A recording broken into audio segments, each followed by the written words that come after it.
Hello students, welcome back once again.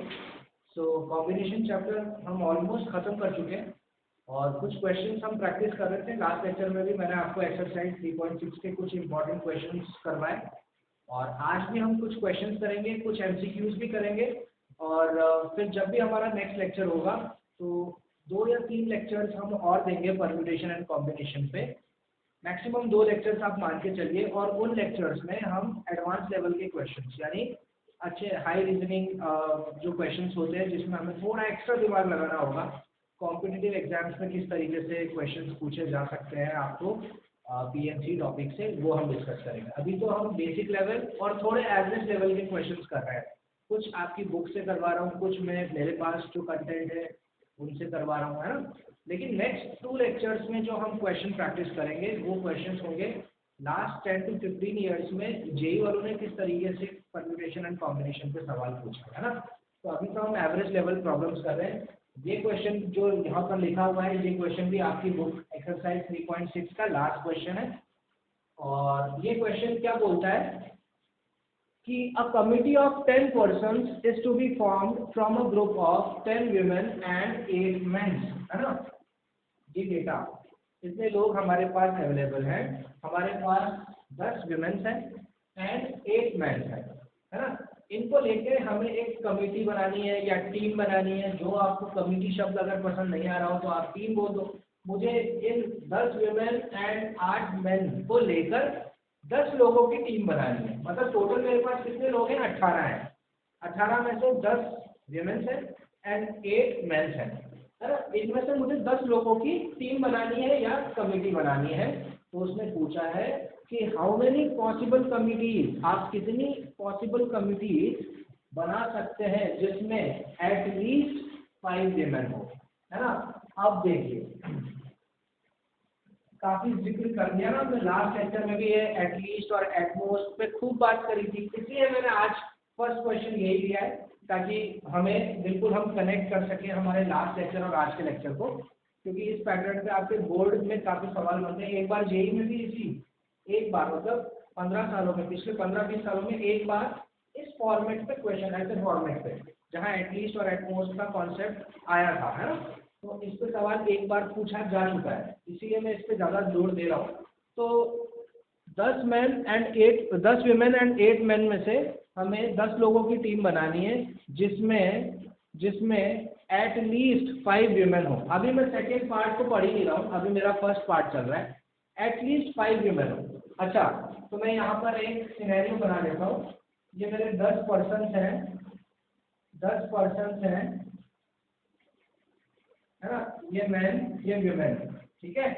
अब मुझे at least 5 चाहिए, एटलीस्ट 5 चाहिए। मुझे टीम बनानी है 10 पर्सन की जिसमें कम से कम 5 विमेन हो। मेरे पास विमेन अवेलेबल कितनी है? 10, है ना। तो देखो मेरे पास कम से कम, सबसे पहले मैं सबसे कम विमेन कितनी ले सकता हूँ मैं? 5। तो अगर मैंने 5 विमेन ली तो मेरे मैन भी कितने होंगे? 5 ही होंगे। लेकिन उसने बोला है एटलीस्ट, है ना। उसने क्या बोला है? एटलीस्ट 5 विमेन, यानी कम से कम 5 विमेन। 6 भी हो सकती है, 7 भी हो सकती है, 8, 9, 10 की 10 विमेन भी हो सकती है। तो सब जब 5 विमेन होंगी तो 5 मैन होंगे। जब 6 विमेन होंगी तो 4 मैन हो जाएंगे। जब 7 विमेन होंगी तो मैन 3 हो जाएंगे। जब 8 विमेन होगी तो मैन 2 हो जाएंगे। इसी तरीके से 9 विमेन में मैन 1 और 10 की 10 विमेन हो गई तो 0। मतलब जब मैं 10 लोगों की टीम बना रहा हूँ उसमें अगर 5 औरतें होंगी तो 5 आदमी होंगे, है ना। या फिर और हर जगह और, है ना।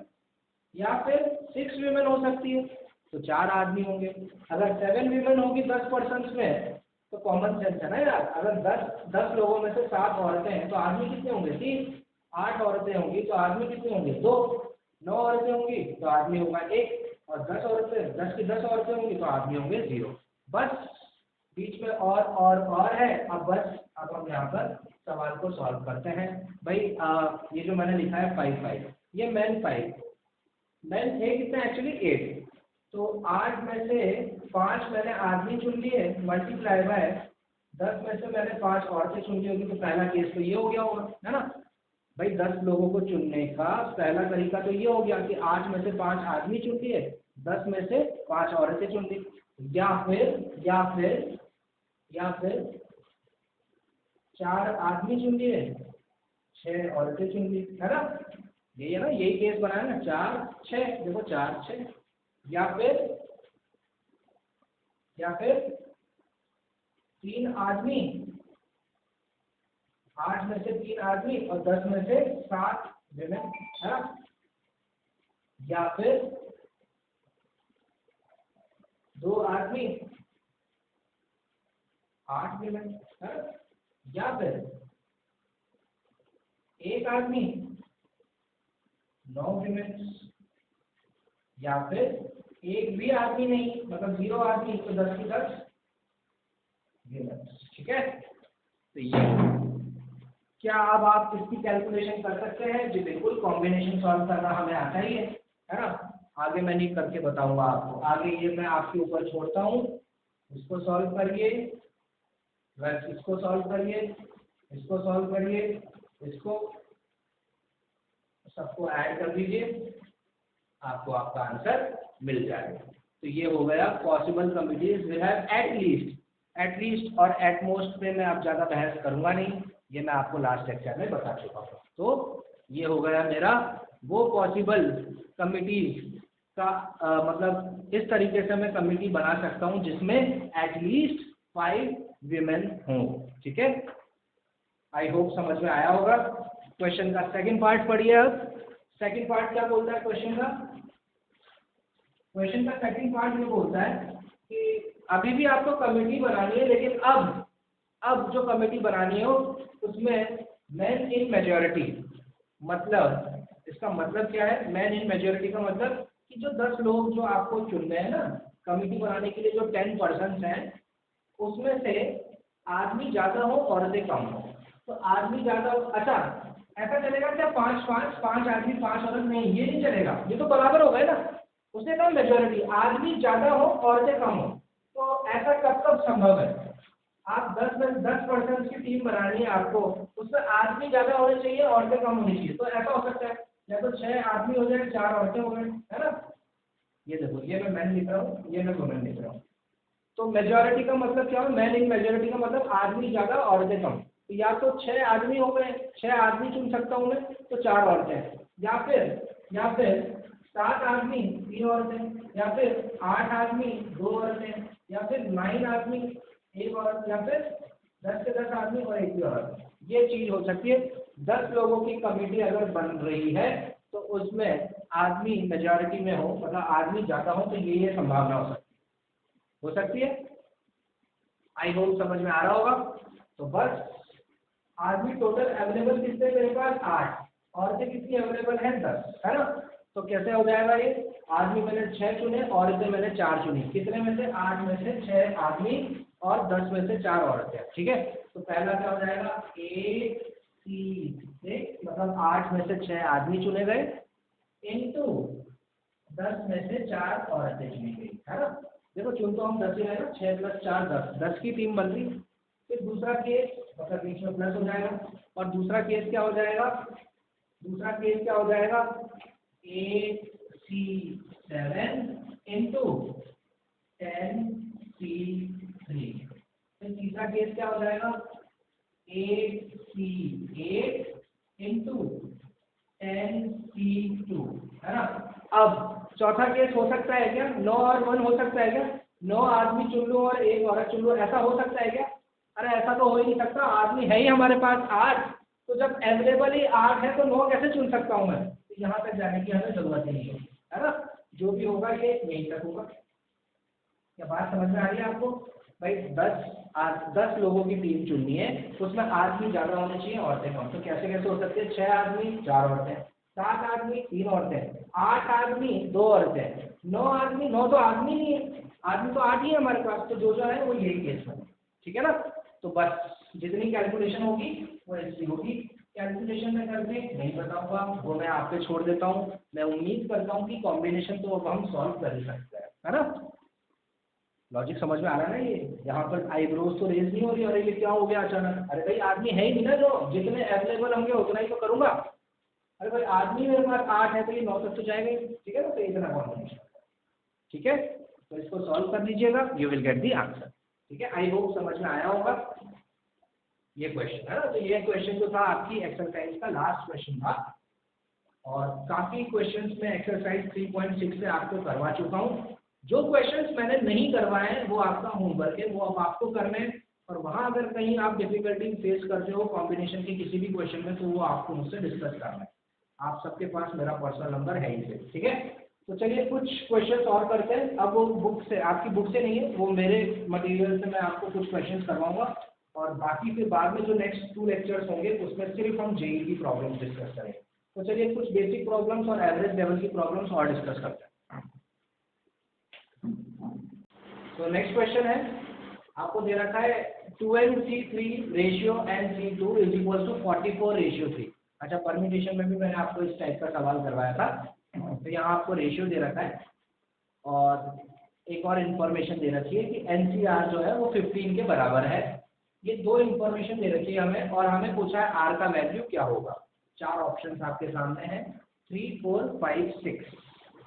तो चलिए ये जो 2 इन्फॉर्मेशन हमारे पास है इसका यूज करते हैं, और यहाँ से मैं स्टार्ट करता हूँ सॉल्यूशन। तो सबसे पहले मुझे ये दे रखा है रेशियो। रेशियो मतलब फ्रैक्शन के फॉर्म में हम इसको एक्सप्रेस कर सकते हैं। तो 2n/3 divided by n/2 is equal to 44/3 हमें ये दे रखा है, ठीक है। अब कॉम्बिनेशन को सॉल्व करते हैं, तो इसको सॉल्व करेंगे तो 2n factorial divided bye 2n - 3 factorial into 3 factorial divided bye, इसी तरीके से NC2 को देखूंगा तो ये होगा n factorial divided by n - 2 factorial into 2 factorial. It should be equal to 44/3। I hope यहाँ तक तो किसी को कोई प्रॉब्लम होगी नहीं, नॉर्मल कॉम्बिनेशन सॉल्व किया है। ओके, ठीक है। नेक्स्ट पार्ट के लिए ये लाइन कह देते हैं यहाँ पर, और अब आगे बढ़ते हैं। सो फ्रैक्शन डिवाइडेड बाय फ्रैक्शन, ठीक है, इसको ऊपर ले आते हैं, थोड़ा अच्छा लगेगा। तो 2n factorial divided bye 2n - 3 factorial into 3 factorial into, ये जब ऊपर आ जाएगा तो पलटी मार देगा, है ना। ये हो जाएगा ऐसा, n - 2 factorial into 2 factorial divided by n factorial, है ना। आई होप समझ में आ रहा होगा। ये fraction a/b divided by c/d, तो c/d ऊपर जाके d/c हो जाता है, मल्टीप्लाई हो जाता है, ठीक है। Basic rule of mathematics. तो यहाँ से इट इज इक्वल टू 44/3 हमको दिख ही रहा है। कुछ चीजें कैंसिल होती हुई दिख रही है जिसको हम अब कैंसिल करेंगे, और वो चीज क्या है, सबसे पहले तो ये 2n फैक्टोरियल है, तो ये बड़ा है कि ये बड़ा है, ये 2n फैक्टोरियल बड़ा है, तो इसको 2n - 3 कर दे जाइए।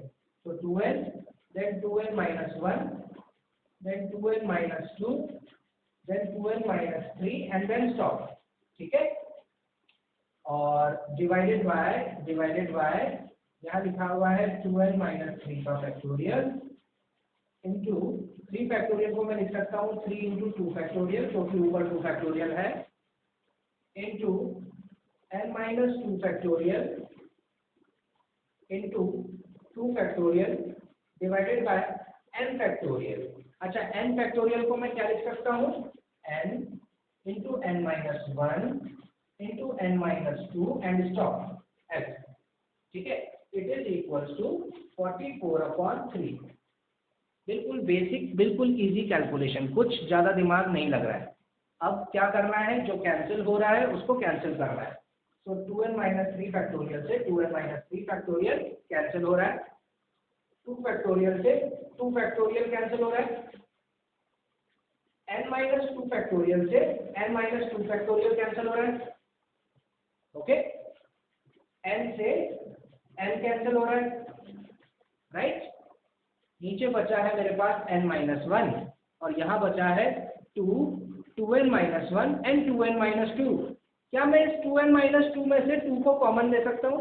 तो देखिए ये कैसा बनेगा, 2 multiply by 2n - 1 multiply by 2 into n - 1, इससे मैंने 2 को कॉमन दिया, ठीक है।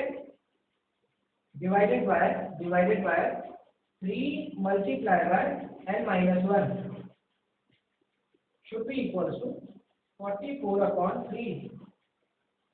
तो मैं यहाँ से देख सकता हूँ मेरा n-1 भी n-1 को कैंसिल कर गया और मेरा 3 इस 3 को कैंसिल कर गया और मेरा 2 2 जा 4 होता है, 4 से 44 11 टाइम्स कैंसिल हो गया,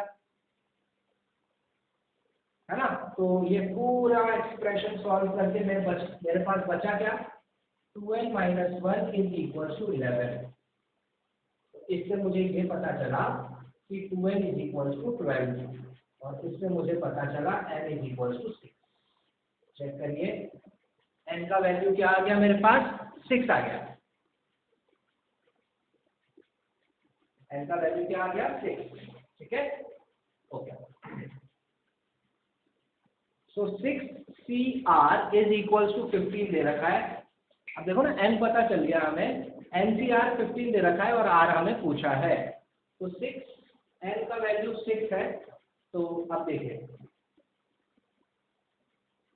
n का वैल्यू 6 आ गया, तो मैं यहाँ रख सकता हूँ। तो अब मुझे पता चल गया 6CR = 15, है ना। 6CR का वैल्यू 15 है, तो R का वैल्यू क्या होगा। अब आपके पास ये 4 ऑप्शन हैं, आप कोई सा भी ऑप्शन हिट करिए, इसमें एक एक करके आपको पता चल जाएगा R का वैल्यू क्या होगा। भाई 6 तो नहीं हो सकता क्योंकि 66 1 होता है। अब आपको ऑप्शन से हिट करना पड़ेगा ना। देखो ये ऑप्शन है मेरे पास, अगर ऑप्शन नहीं होते तो मैं इसको कैसे करता है, 6 factorial divided bye R factorial into 6 - R factorial, ऐसे ही करता, है ना। और इसमें काफी समय लग जाता है मेरे को, इसीलिए मैं यहाँ पे सीधा डायरेक्टली हिट करूंगा। तो देखिए मेरे पास यहाँ तक आया 6CR = 15, तो 6 डालूंगा अगर मैं R की जगह, तो क्या हो जाएगा, 6C6 NCN क्या होता है, 1 होता है। तो ये तो नहीं हो सकता, 6 नहीं हो सकता। अब आओ 5 पर, तो मैं डालूंगा 6C5। 6C5 का वैल्यू क्या होगा, 6 factorial divided bye 5 factorial into 1 factorial, जिसका आंसर आएगा 6, जबकि हमें चाहिए 15, तो 5 भी नहीं हो सकता। अब डालते हैं 4, तो देखिए 6C4 क्या हो जाएगा, 6 factorial divided by 6 - 4 = 2 factorial into 4 factorial, तो ये हो जाएगा 6 into 5 into 4 factorial divided by 2 factorial का value 2, 4 factorial remains as it is, 4 factorial से 4 फैक्टर्स कैंसिल, 2 से 6 3 टाइम्स कैंसिल, 3 5 जा 15, बिंगो, है ना। तो मतलब हमारा कौन सा ऑप्शन करेक्ट हो गया, बी ऑप्शन करेक्ट हो गया। ठीक है, तो इसका आंसर क्या हो जाएगा, 4 आ जाएगा, है ना। आर का वैल्यू क्या आ जाएगा, 4 आ जाएगा। सो आई होप क्वेश्चन क्लियर हुआ होगा। काफी इजी क्वेश्चन था, ज्यादा दिमाग लगाना था नहीं। हाँ लेंथी था, है ना, लेंथी था क्वेश्चन, थोड़ा सा लेंथी था, बट हमारी रीच में था, है ना। कोई ज्यादा मुश्किल सवाल नहीं था। चलिए नेक्स्ट क्वेश्चन डिस्कस करते हैं।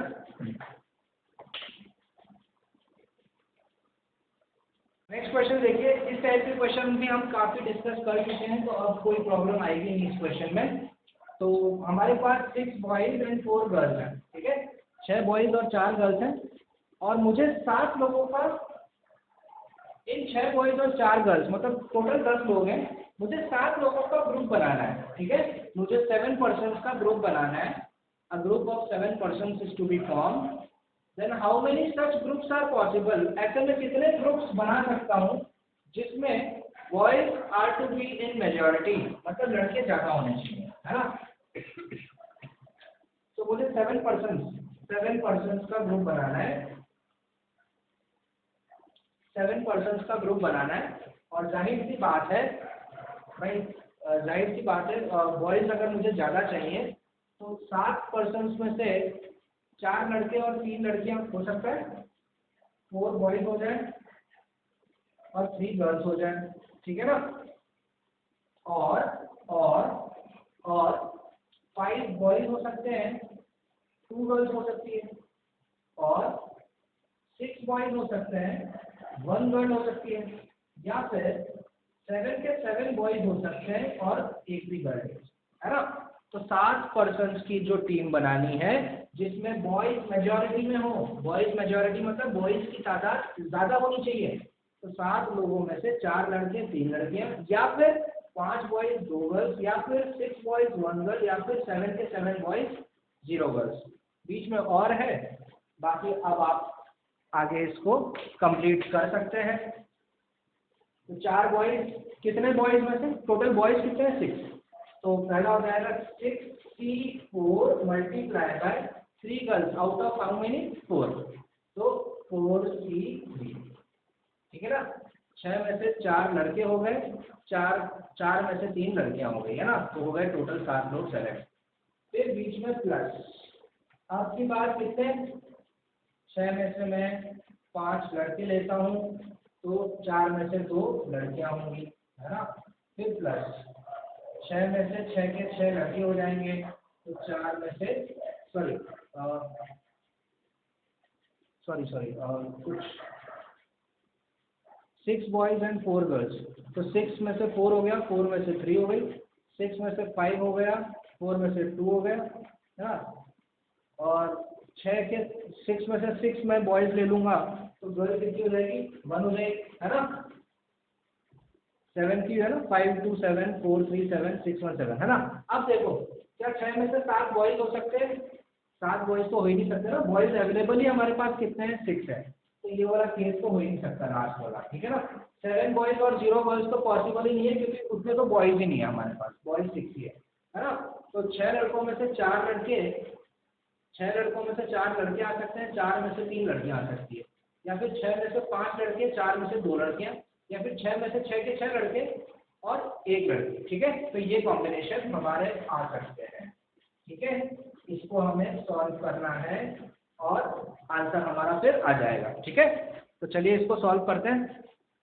तो 6C4 क्या हो जाएगा, 6 factorial divided bye 4 factorial into 2 factorial into 4C3 हो जाएगा 4 factorial divided bye 1 factorial into 3 factorial, ठीक है, आसान कैलकुलेशन। फिर बीच में प्लस साइन है। 6C5 डायरेक्ट मेरे को तो कॉम्बिनेशन की वैल्यू याद है, 6C5 6 होता है, लेकिन चलिए आपके लिए लिख देता हूँ, 6 factorial divided bye 5 factorial into 1 factorial into 4C2 का मतलब 4 factorial divided by 2 factorial into 2 factorial, फिर वापस बीच में प्लस, और 6C6 1 होता है वैसे, 6 factorial divided by 6 factorial into 0 factorial into 4C1 is 4 factorial divided bye 3 factorial into 1 factorial. इसको सॉल्व कर देंगे, हमारा आंसर आ जाएगा, ठीक है। तो ऊपर वाले पार्ट को सॉल्व करेंगे, तो 6 इंटू 5 इंटू 4 फैक्टोरियल, 4 से 4 कैंसिल हो जाएगा, 6 इंटू 5 30 डिवाइडेड बाय 2 इज 15, तो ये 15 हो जाएगा, और यहाँ से 4 आ जाएगा, तो 15 4 जा, इसकी कैलकुलेशन हो जाएगी 60, चेक कर लीजिएगा, इसकी कैलकुलेशन क्या हो जाएगी, 60 हो जाएगी। इसी तरीके से इसकी कैलकुलेशन क्या हो जाएगी, इसकी कैलकुलेशन हो जाएगी, ये 6 आ जाएगा, ये 4 इंटू 3 इंटू 2 से 2 कैंसिल हो जाएगा, 4 3 12 divided by 2 is 6 into 6 is 36, इसकी कैलकुलेशन आ जाएगी 36, है ना। इसकी कैलकुलेशन क्या आ जाएगी, 6 फैक्टोरियल जो कैंसिल हो जाएगा, यहाँ से 4 आ जाएगा, इसकी कैलकुलेशन आ जाएगी 4, सबको ऐड कर दो, 60 प्लस 36 इज 96 प्लस 4 इज 100, सो हमारा ऑप्शन बी करेक्ट ऑप्शन आ जाएगा, ठीक है। सो आई होप ये क्वेश्चन भी हमें क्लियर हुआ होगा, काफी इजी क्वेश्चन था, और इस पैटर्न के सवाल तो हम काफी कर चुके हैं, तो ज्यादा प्रॉब्लम इसमें हमने अब फेस नहीं की होगी, ठीक है। चलिए लास्ट क्वेश्चन डिस्कस करते हैं फिर आज का।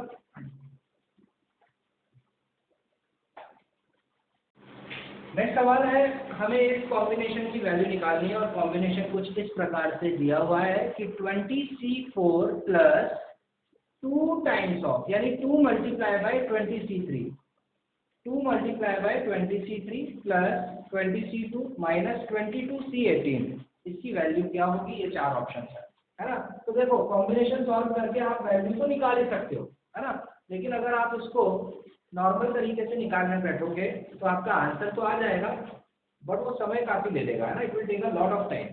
तो मेरी अप्रोच देखा, मैं इस क्वेश्चन को कैसे सॉल्व करता हूँ, तो सबसे पहले तो मैं 20C4 ये एज इट इज लिखा हुआ है, ये जो लिखा हुआ है ना 2 इंटू 20C3, जैसे मान लो ऐसा लिखा होता है ना 2x, तो 2x को मैं ऐसे तो लिख सकता हूँ ना x प्लस एक्स, तो इसी तरीके से 2 इंटू 20C3 को मैं ऐसे लिख सकता हूँ 20C3 प्लस 20C3, कोई नहीं रोकेगा आपको, है ना। और +20C2 और क्या मैं 22C18 को ये मैं लिखकर ये लिखूं क्या तो चलेगा? 22 - 18 is 4, क्या मैं ये लिख सकता हूँ? देखो मैंने आपको बताया था अगर 10C3 लिखा हुआ है तो 10C3 वही होगा जो 10 - 3 7 होगा। अगर 10C2 लिखा हुआ है तो वो 10C8 के बराबर होगा।